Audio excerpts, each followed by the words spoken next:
for all the latest community news and events. 103.2 Preston FM. Your community, your radio. Well, before the news, I was talking to Councillor Bikku Patel about the vision of bringing families into Preston in the evening, the things that we can do here, and to take a visionary look at how we make Preston more attractive as a city in the evenings. And when you think about that, we certainly couldn't leave out Winkley Square, because Winkley Square is a beautiful place to visit, particularly for people who work in Preston during the day, who go along there to have lunch, especially in the summer. And Winkley Square Futures project wants to make improvements to enhance access, security, drainage, and celebrate the heritage of the area.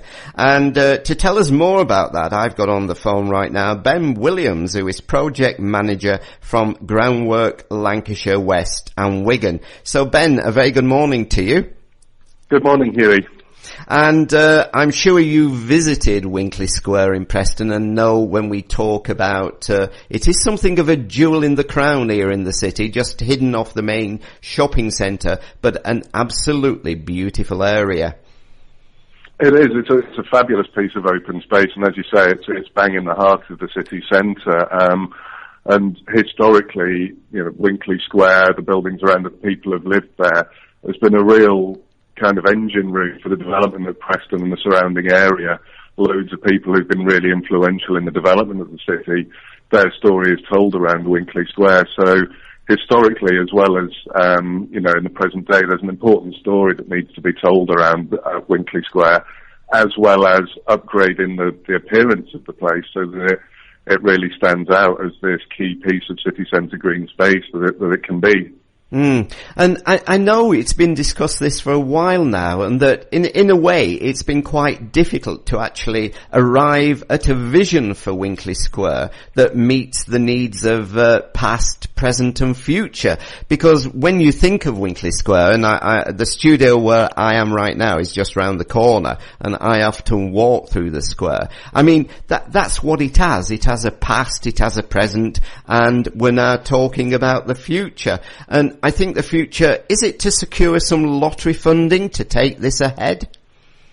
Yeah, that's the end game at the moment. The reason why we're talking about it just now is that before Christmas we had the news from the Heritage Lottery Fund's Parks for People grants programme that they'd given us a stage 1 pass for a set of proposals to deliver a scheme on the site. What that means at stage 1 is essentially we've submitted them a set of really quite broad at this stage proposals for a scheme on the site, which they like. So they've now given us some money to take the project to the next stage and the next level of detail. And that's what we're on now. So obviously it's fantastic news. Essentially what it means is that the competitive element of the grant application progress is done with. We've done that like what we're talking about. So now the job in hand is to work at the detail of the project to their satisfaction and to the satisfaction of local people as well, so that hopefully towards the end of August of this year we've got a set of detailed proposals that will deliver the scheme, and then hopefully in 2015 we're looking forward to getting something on the ground.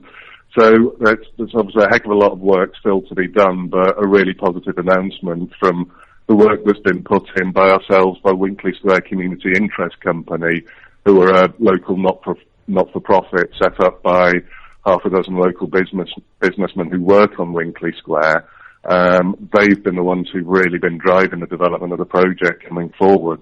So it's, harking back to some of the problems that have happened around putting a set of proposals together for Winkley Square in the past. It's not like we're standing here coming in from outside saying this is what you should be doing on the square. It's very much locally driven. We're bringing some expertise and capacity in terms of knowledge of the funding streams and how to get people involved. And we've done a lot of consultation with people in the past. In 2012, Winkley Square spoke to 200 people. Over the course of the last year, we spoke to a further 100 about the details of it. So there has been opportunities for people to get involved thus far, but we're planning over the course of spring and summer of this year about getting it majorly out into the public domain so that as many people as possible can have their chance to shape the detail of the project, so that when we do put something in front of the lottery for a decision, it's something that people Preston have shaped themselves and can support going forward. How will that consultation probably go forward then, Ben? We'll be doing lots of public events on site. Things that have been taken part, things that have gone on in the past, have been largely around online surveys. We've not had a huge amount of resource to actually physically get out there and speak to people. Now that we've got this development funding from the lottery, it gives us more of an opportunity to actually get out there, speak to people face to face, have events, public meetings and things. We're putting a program together that, as I say, will span over the spring and summer of this year, that will allow people to get involved. Now, obviously, this is fairly fresh news, so we haven't got our full plan together. But what we're suggesting at the moment is that if people do want to register interest, or if they've got comments and thoughts that they want to share here and now, they can do that through the Winkley Square CIC website, which is winkley-square-cic.org. There's a good contacts page on that where people can register interest, and also it's got all the usual Twitters and Facebooks. So even at this stage, before we start asking the really detailed questions of people, there's opportunities for people to register their interest and start sharing some of their immediate thoughts on the subject. And from some of the people that you've already talked to, I mean, is there a kind of common denominator that people want to see in Winkley Square, or is it very, very diverse views that you're already picking up? Yeah, there's a lot of diversity in the user group. If you look at how the site's used, it's obviously it's as I said earlier, just right off Fishergate in the city centre. It's on the corridor between the main shopping area and the bigger parks down at Avenham and Miller. It's also, if you're looking east-west, it's on a line between the station and Avenham and Cardinal Newman College, plus the fact that it's one of Preston's major commercial areas in the office space around it. So there's a very, very diverse breadth of opinion on how to use the site, which that's the job of the detailed design process. I think when we were doing this, the first thing really prominent on people's minds is a scheme that came forward 4 or 5 years ago with the Northwest Development Agency involved. You know, that came about through an international design competition, and started putting forward some really quite radical proposals with fibre optic lights and totem poles, and everyone we've spoken to has wanted us to take a pretty significant step back from that.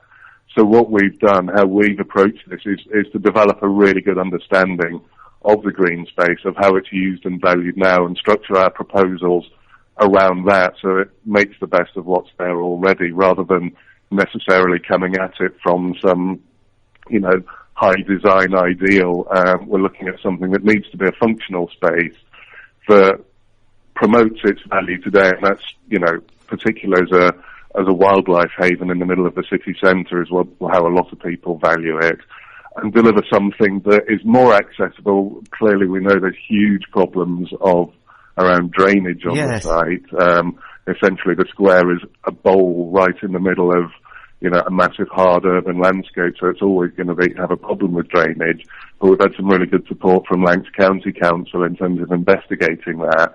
So we're reasonably comfortable we know what's going on with the drainage, and we've got a solution to do it. Right. I was going to ask about that because apart from any kind of physical changes or maybe in a way cosmetic changes to the square, there are serious issues that need to be addressed, and that is one of them, isn't it? Drainage. Yeah, absolutely. I mean, I think when we're looking at issues to be addressed on the site, I mean, obviously what we want to achieve is a positive thing out of this, a positive transformation, rather than just addressing negative impacts. But clearly you've got the drainage issue there, which we've discussed. The access within the site is, it's very run down. It's not fit for purpose in terms of particularly wheelchair users or wider people with limited access. And the surface isn't of a particular high quality, certainly not, you know, something that should be befitting a square of the status of Winkley Square. And the other aspect of it, which is going to be the really interesting one to tackle, are perceptions around its use. You speak to everybody and they do say, youths and ne'er-do-wells congregating on the space causing nuisance. We know that's absolutely true, in fact, in part, but equally it's a lot about perceptions of it. So I think how we work on the public safety angle of the square is going to be really important for how the proposals come by, because we know that it does get a lot of use by younger people. I'm sure in 99% of times that's absolutely fine, but there is undeniably an element of antisocial behaviour. So how we work up that through the scheme in terms of opening up views and sight lines into the square from its surrounding areas, making people feel safer if they're using it, particularly at this time of year when it gets dark early. It can, I've been up on site extensively, it can be quite an oppressive space when the conditions are wrong. So how we work with the existing environment, particularly the tree cover, to create something that's more open, better overlooked and more welcoming to visitors is going to be a really important part of how we design the scheme. Yes, and just before we end the interview, just to put it into context, as I said, you're Ben Williams, Project Manager, Groundwork Lancashire West and Wigan. Just tell us quickly a little about then Groundwork Lancashire West and Wigan. What is your kind of remit? We're independent local charity with an environmental focus. We're actually set up in Wigan the best part of 30 years ago, but we've been operating around the western part of Lancashire, including Preston, for well over 10 years now. We're part of a team effort that's taking this project forward. The guiding mind for the scheme is around Winkley Square Community Interest Company, but we're involved, Preston City Council are involved, and we're going to be broadening that discussion as we go through it. Our role is really, as an independent third party in this, I mentioned the previous set of proposals that have come forward. We are an independent voice in it who can work with the CIC and with the council as a kind of honest broker, really, in order to get people involved in the discussion. We do have a real philosophy in terms of our organisation of people, putting people right in the middle of everything that we take forward. So our role is really to bring people into this discussion, manage the input of local people, and then we employ landscape architects as well. And so through the link between people and the landscape architects, make sure that the design that we bring forward has got the input and the ownership of local people. So we're if you like, this neutral third party in the partnership, who's able to take the scheme forward, manage the relationship with the main funding partner, the Heritage Lottery Fund, and really steer the early stages of the development, because we do appreciate that everyone else involved does have day jobs and there's a lot of pressures on people's time. So we bring a bit of capacity and resource to the partnership that has enabled the team to get over this early hurdle of the stage one pass, and now obviously we're into a different discussion where we can start putting some serious resource behind it and get the detail of the project worked up. Lovely. Well, Ben, can I thank you for coming on to Preston FM this morning? No, thank you for having us.